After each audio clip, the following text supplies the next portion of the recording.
Rain or shine at Blackwater Elite, meron nang napuposohan na magiging import sa Governors Cup, at PBA may pagbabago sa format ngayon. Ibang balita na muna tayo mga perkoy, ayon nga tapos na ang maliligayang araw nina si Stan at Stanley Pringle sa pangangalaga ng SMC Corporation, especially sa team ng Ginebra kung saan nga sila naglalaro ng maraming conference, at mataas na pasahod bilang malalakas na mga player. Kapalit nga ni Pringle at si Stan sina Go at Holt na galing sa Terra Firma Jeep.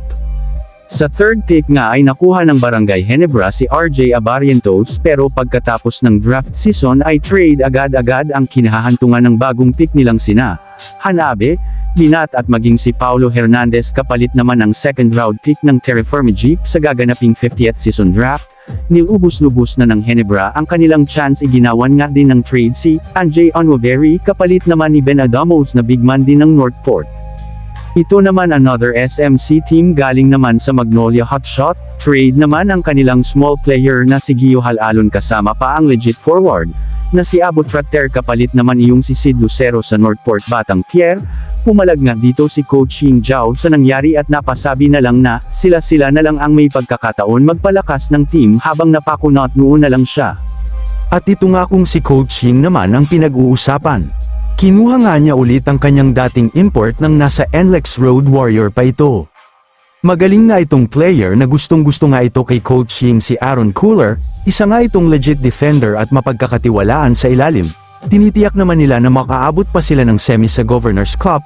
Ito nga ay may height ng 6'6" at may average na 31.1 points, 16.6 rebounds per game at naging import pa ng Blackwater at Talk Intex Tropang Giga noon 2022 Governors Cup at isa nga ito sa tumutulong ng Tropang Giga sa conference na yun.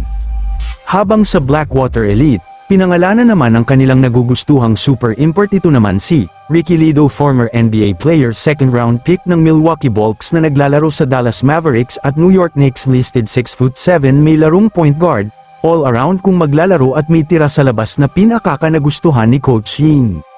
Nakapaglaro nga ito dati sa China, kung saan nagpamalas nga ito ng galing na malahalimaw ang laruan. Umiskor nga naman ito ng 54 points, 15 rebounds at may 9 assists sa team ng Big Ong Royal Fighters.